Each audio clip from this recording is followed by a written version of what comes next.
नमस्कार, मैं सुधीर चौधरी और आप देख रहे हैं खबर न्यूज।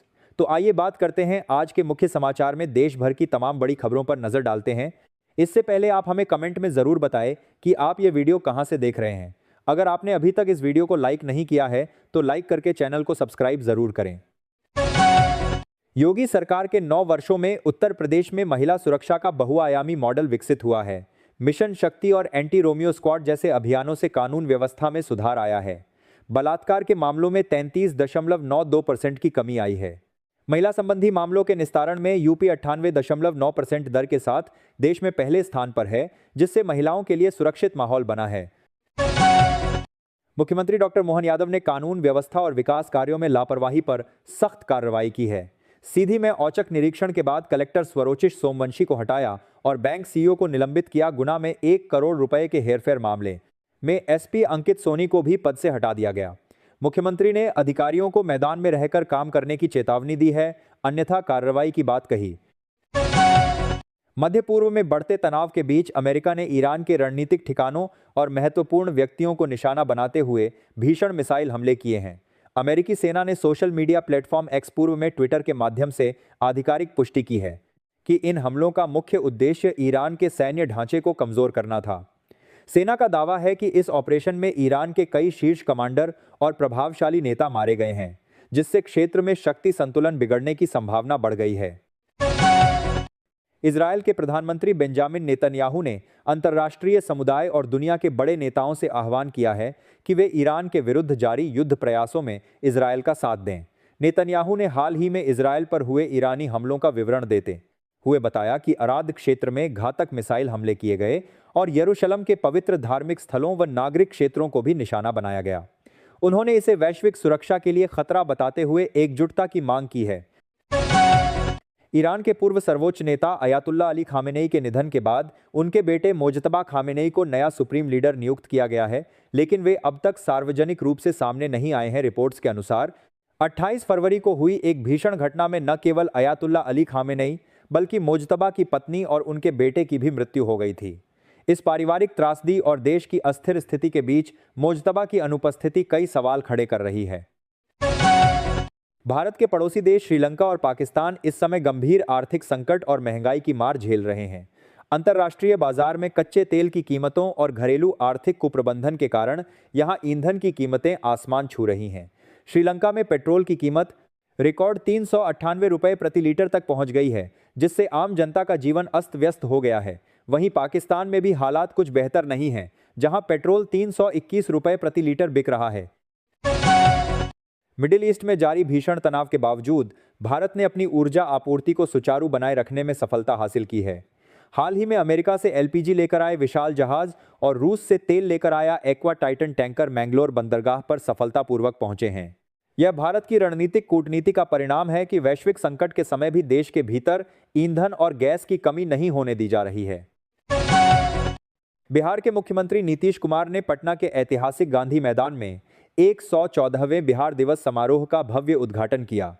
इस वर्ष के उत्सव की थीम उन्नत बिहार, उज्जवल बिहार रखी गई है, जो राज्य की प्रगति और भविष्य के दृष्टिकोण को दर्शाती है। यह समारोह 24 मार्च तक चलेगा, जिसमें बिहार की कला, संस्कृति, खान पान और विकास गाथा को विभिन्न प्रदर्शनियों के माध्यम से जनता के सामने प्रस्तुत किया जा रहा है। उत्तर प्रदेश के बस्ती जिले में बिजली विभाग ने स्मार्ट मीटर वाले उपभोक्ताओं के लिए कड़े नियम लागू किए हैं। अब उपभोक्ताओं को अपने बिजली बिल का अग्रिम भुगतान करना होगा। यदि मीटर का बैलेंस निगेटिव हो जाता है तो बिना किसी पूर्व सूचना के डिस्कॉम मुख्यालय से ही कनेक्शन काट दिया जा रहा है। इस व्यवस्था से जहां राजस्व वसूली में सुधार की उम्मीद है, वहीं आम उपभोक्ताओं को काफी दिक्कतों का सामना करना पड़ रहा है। सुल्तानपुर में आयोजित नवनिर्माण के 9 वर्ष कार्यक्रम को संबोधित करते हुए कैबिनेट मंत्री ओम प्रकाश राजभर ने उत्तर प्रदेश सरकार की उपलब्धियों का बखान किया।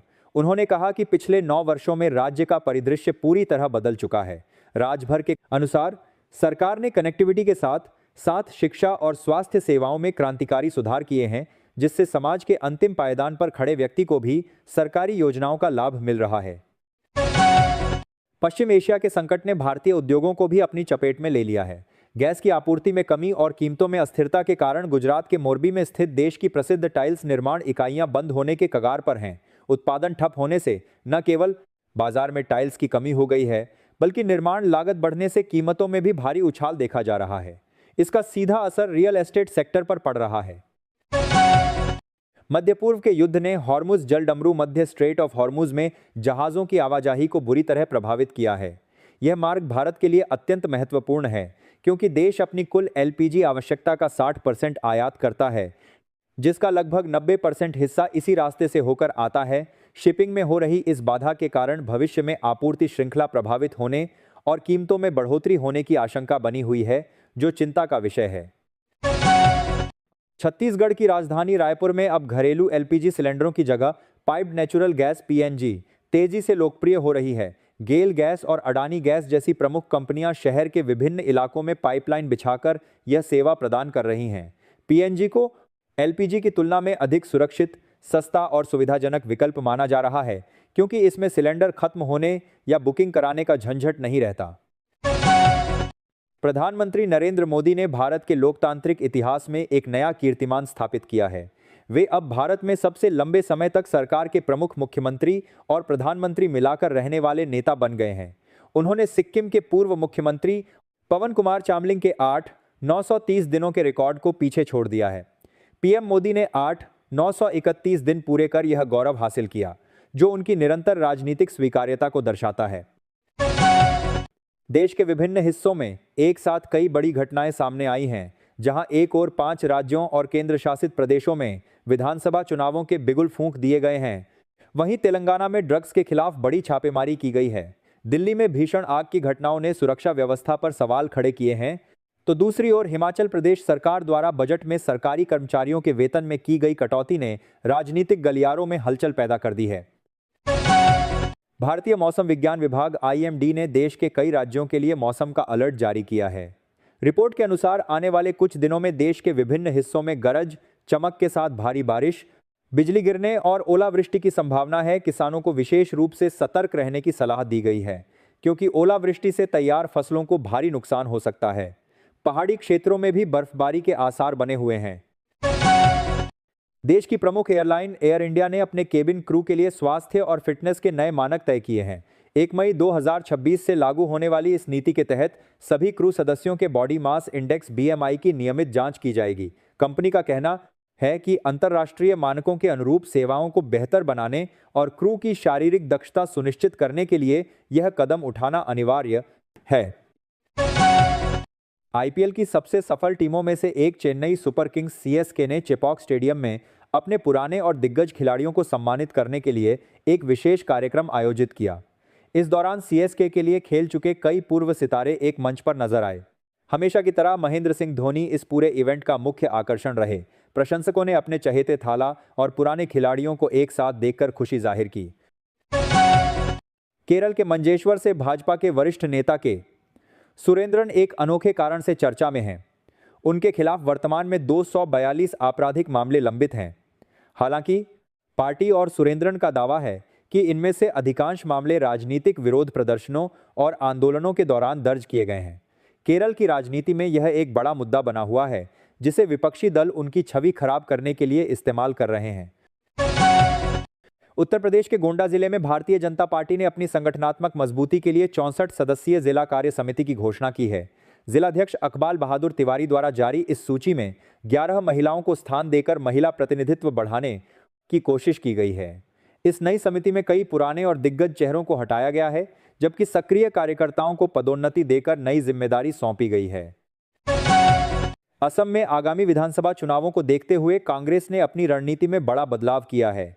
भाजपा की मजबूत घेराबंदी को तोड़ने के लिए कांग्रेस ने राज्य के 6 क्षेत्रीय दलों के साथ गठबंधन किया है। पिछले कुछ समय से पार्टी के अंदर जारी दलबदल और नेताओं के पलायन से जूझ रही कांग्रेस को उम्मीद है कि इस महागठबंधन के जरिए वह विपक्षी वोटों के बिखराव को रोक पाएगी और सत्ता में वापसी करेगी। पश्चिम बंगाल के कूच बिहार जिले में चुनावी राजनीति का केंद्र राजवंशी समुदाय बना हुआ है। जिले की कुल आबादी का लगभग 40 से 50% हिस्सा राजवंशी समुदाय से आता है, जो किसी भी उम्मीदवार की हार जीत तय करने में निर्णायक भूमिका निभाता है। न केवल कूच बिहार बल्कि पूरे उत्तर बंगाल की कई सीटों पर इस समुदाय का खासा प्रभाव है, जिसके कारण सभी राजनीतिक दल उन्हें लुभाने में जुटे हैं। असम में चुनाव से ठीक 20 दिन पहले कांग्रेस पार्टी के भीतर मची कलह खुलकर सामने आ गई है।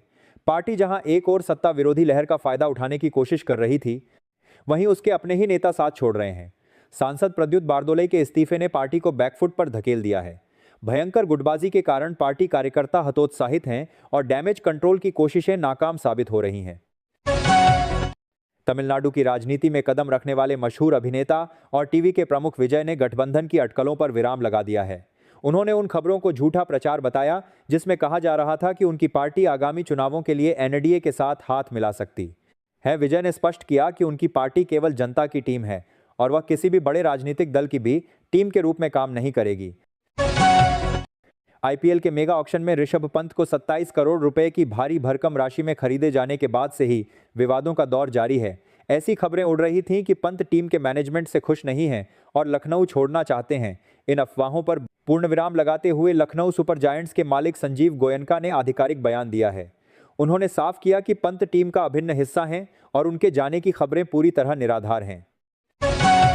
भारतीय क्रिकेट में कप्तानी को लेकर एक नई बहस शुरू हो गई है। टीम इंडिया के एक पूर्व दिग्गज कप्तान ने सुझाव दिया है कि टी20 वर्ल्ड कप में शानदार प्रदर्शन करने वाले सूर्य कुमार यादव को अब पूर्णकालिक टी20 कप्तान बना देना चाहिए। उन्होंने वर्तमान कप्तान हार्दिक पांड्या को सुझाव दिया है कि वे कप्तानी का पद छोड़कर अपने खेल और फिटनेस पर ध्यान दें। सूर्या की आक्रामक कप्तानी शैली की काफी तारीफ हो रही है। ईरान में इंटरनेट ब्लैकआउट अब अपने चौथे हफ्ते में प्रवेश कर चुका है, जिससे देश में संचार व्यवस्था पूरी तरह चरमरा गई है। लगातार 500 घंटों से अधिक की इस पाबंदी ने ईरान को बाहरी दुनिया से लगभग काट दिया है। इस डिजिटल शटडाउन के कारण स्थानीय व्यापार, शिक्षा और निजी संवाद बुरी तरह प्रभावित हुए हैं। वैश्विक मानवाधिकार संगठनों ने इस स्थिति पर गहरी चिंता जताई है, क्योंकि सीमित कनेक्टिविटी के कारण देश के भीतर की सटीक जानकारी बाहर नहीं आ पा रही है। पश्चिम बंगाल विधानसभा चुनाव के लिए भाजपा ने प्रधानमंत्री नरेंद्र मोदी के प्रचार का व्यापक खाका तैयार किया है। इस चुनावी अभियान का मुख्य आकर्षण पीएम मोदी का अंतिम और भव्य रोड शो होगा। खास बात यह है कि भाजपा ने इसके लिए मुख्यमंत्री ममता बनर्जी के राजनीतिक गढ़ भवानीपुर को चुना है। इस मेगा शो के जरिए पार्टी अपनी पूरी ताकत झोंककर मतदाताओं को साधने की कोशिश करेगी।